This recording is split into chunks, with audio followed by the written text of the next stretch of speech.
আসসালামু আলাইকুম। আবারও চলে এসেছি মজাদার একটা নাস্তার রেসিপি নিয়ে। খুব সহজভাবে মাত্র 1 কাপ আটা ও 2টো আলু দিয়ে এই নাস্তাটি তৈরি করে নিতে পারবেন। এই নাস্তাটি এতটাই মজাদার যে ছোট থেকে বড় সবাই খুবই পছন্দ করবে।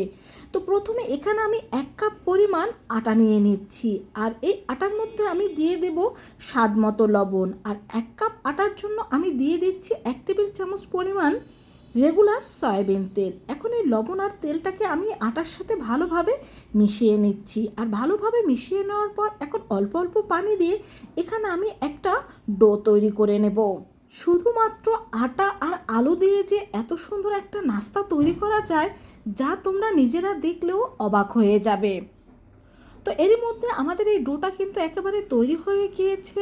এখন এই ডোটাকে আমি 10 মিনিটের জন্য রেস্টে রেখে দেব, আর 10 মিনিট পরে কিন্তু এই ডোটা আরও অনেক বেশি সফট হবে। তো এখানে আমি 2টো সিদ্ধ আলু নিয়ে নিয়েছি। এখানে আমি মাঝারি সাইজের 2টো সিদ্ধ আলু নিয়ে নিয়েছি। তোমরা তোমাদের ইচ্ছে মতো আলু এখানে নিয়ে নিতে পারো। এখন এই আলুটাকে আমি ভালোভাবে ভর্তা করে নেব। তো আমরা আলুটাকে কিন্তু ভালোভাবে এখানে ভর্তা করে নিয়ে নিয়েছি। এখন এই আলুর মধ্যে আমি দিয়ে দেব পেঁয়াজ। এখানে আমি পেঁয়াজটা কিন্তু সামান্য ভেজে নিয়েছি, আর এই ভাজা পেঁয়াজটা যদি এই ভর্তায় ব্যবহার করেন এটা কিন্তু খেতে অনেক বেশি টেস্টি হবে। তাই কাঁচা পেঁয়াজ ব্যবহার না করে এরকম একটু ভেজে পেঁয়াজ ব্যবহার করার চেষ্টা করবেন। দিয়ে দিচ্ছি 1/2 চা চামচ লাল মরিচের গুঁড়ো, 1 চিমটির মতো হলুদ গুঁড়ো, 1/2 চা চামচের মতো মাংসের মশলা। এখানে মাংসের মশলাটা না থাকলে স্কিপ করতে পারেন, তার পরিবর্তে এখানে একটু গরম মশলা গুঁড়ো দিয়ে দিতে পারেন।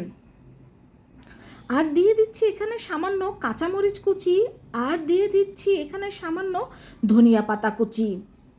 এখন দেব 1 চিমটির মতো আদা পেস্ট আর 1 চিমটির মতো রসুন পেস্ট, আর দিয়ে দেব এখানে আমি স্বাদ মতো লবণ। এখন এই সব উপকরণের সাথে এই আলুটাকে আমি ভালোভাবে মেখে নেব। মাত্র 1 কাপ আটা আর এই 2টো আলু দিয়ে কিন্তু বিকেলে পরিবারের সবার জন্য একটা পারফেক্ট নাস্তা তৈরি করে নেওয়া যায়। আর এটা তৈরি করে কিন্তু বাচ্চাদের টিফিনেও দেওয়া যায়, কারণ বাচ্চারা এই আলুর নাস্তা কিন্তু খুবই পছন্দ করে। এখন এখানে আমি নিয়ে নিচ্ছি 3 টেবিল চামচ পরিমাণ আটা, তার মধ্যে দিয়ে দিচ্ছি সামান্য একটু ধনিয়া পাতা কুচি ও সামান্য একটু চিলি ফ্লেক্স, আর দিয়ে দেব এই আটার জন্য যতটুকু লবণ প্রয়োজন ঠিক ততটুকু লবণ। এখন অল্প অল্প পানি দিয়ে আমি এখানে একটা ব্যাটার তৈরি করে নেব। তবে এই ব্যাটারটা কিন্তু একেবারে ঘন বা একেবারে পাতলা করে তৈরি করা যাবে না। এটা কিভাবে তৈরি করতে হবে আমি তোমাদের দেখিয়ে দিচ্ছি। দেখো, ঠিক এভাবে করে এটাকে তৈরি করে নিতে হবে। এখানে ফিরে আসলাম 10 মিনিট পরে। এখন এই 10 মিনিট পরে এই ডোটাকে আমি আরও কিছুক্ষণ ভালোভাবে মেখে নেব। আর ডোটা কিন্তু এখন আগের চাইতে অনেকটা সফট ও নরম হয়েছে। তো ডোটা মেখে নেওয়ার পর এখন এই ডোটাকে আমরা 2 ভাগ করে নেব। এই নাস্তা তৈরির জন্য আমাদের বড় সাইজের 2টো রুটি তৈরি করে নিতে হবে। তাই এখানে ডোগুলো আমি 2টো ভাগ করে নিয়েছি, আর এই 2টো ডো দিয়ে আমি বড় বড় 2টো রুটি তৈরি করে নেব। আর এটা দিয়ে আমরা নাস্তা তৈরি করে নেব। তো প্রথমে একটা ডো দিয়ে আমি একটা বড় সাইজের রুটি তৈরি করে নিচ্ছি। তো দেখতেই পাচ্ছ যে আমি কত বড় সাইজের একটা রুটি তৈরি করে নিয়েছি। আর এই রুটিটা কিন্তু বেশি মোটা করে তৈরি করা যাবে না, কিছুটা পাতলা ধরনের রুটি তৈরি করে নিতে হবে। এখন যে আলুটা আমরা তৈরি করে রেখেছিলাম সেই আলু ভর্তাটা এর মধ্যে আমরা দিয়ে দেব। এখানে আমরা অর্ধেক আলু ভর্তাটা দিয়ে দেব, বাকি অর্ধেকটা অন্য রুটিতে আমরা দিয়ে দেব। তো সম্পূর্ণ রুটিতে আমাদের আলু ভর্তাটা দেওয়া হয়ে গিয়েছে। এখন এটাকে আমরা এইভাবে করে একটা রোল তৈরি করে নেব। তো আমাদের রোলটা তৈরি করে নেওয়া হয়ে গিয়েছে। এখন এর প্রথম অংশটুকু এইভাবে কেটে আমি বাদ দিয়ে দিচ্ছি। এখন এই রোলটাকে এইভাবে করে আমি পিস করে কেটে নেব।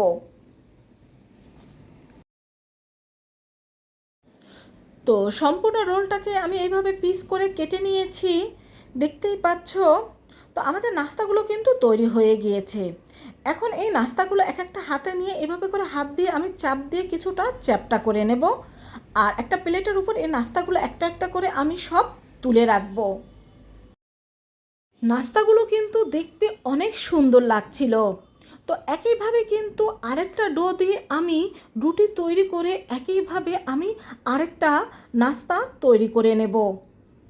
তো একইভাবে রোল করে ওই রোলটাকেও কেটে আমি এখানে আরও নাস্তা তৈরি করে নিয়েছি, আর এগুলোকেও আমি এই প্লেটে তুলে নিচ্ছি। তো এখানে সব নাস্তাগুলো আমাদের তৈরি হয়ে গিয়েছে বন্ধুরা, দেখতেই পাচ্ছ কত সুন্দর লাগছে নাস্তাগুলো। এখন যে ব্যাটারটা আমরা তৈরি করে রেখেছিলাম, এখন সেই ব্যাটারের মধ্যে আমরা এই নাস্তাগুলো একটা একটা করে দেব, আর এই ব্যাটারের মধ্যে নাস্তাগুলো ডুবিয়ে আমরা গরম তেলে এই নাস্তাগুলো ভেজে নেব। তো চুলায় আমি তেল গরম দিয়ে দিয়েছি। তো তেলটা গরম হলে এর মধ্যে আমরা একটা একটা করে সব নাস্তাগুলো দিয়ে দেব, আর নাস্তাগুলো গোল্ডেন ব্রাউন করে ভেজে নেব। এই নাস্তাগুলো কিন্তু অনেক মুচমুচে হয়ে থাকে। তো এখানে আমি অনেকগুলো নাস্তা একসাথে দিয়ে দিয়েছি। তো নাস্তাগুলো এক সাইডটা হয়ে গেলে আমরা অন্য সাইডটা উল্টে নেব, আর এগুলো কিন্তু একবার দুবার করে উল্টে আমি ভালোভাবে ভেজে নেব। তো এটাকে প্রথমবার উল্টে দেওয়ার পরে কিন্তু মাঝখানে আমি আরও একবার এই নাস্তাগুলো উল্টে দিয়েছিলাম। তো আমাদের নাস্তাগুলো কিন্তু হয়ে গিয়েছে, এখন এগুলোকে আমি তুলে নেব। তো বন্ধুরা, দেখতেই পেলে কত সহজভাবে মজাদার একটা নাস্তা তৈরি করে নিলাম। আমাদের সবার বাসায় কিন্তু কম বেশি আলু ও আটা থাকে, আর বাসায় আটা আর আলু থাকলেই কিন্তু খুব সহজে ঝটপট এই নাস্তাটা তোমরা তৈরি করে নিতে পারো। এই নাস্তাটা এতটাই টেস্টি যে একবার খেলে বারবার খেতে ইচ্ছে করবে। তো ভালো লাগলে অবশ্যই কমেন্ট করে জানাবে। সবাই ভালো থেকো। আল্লাহ হাফেজ।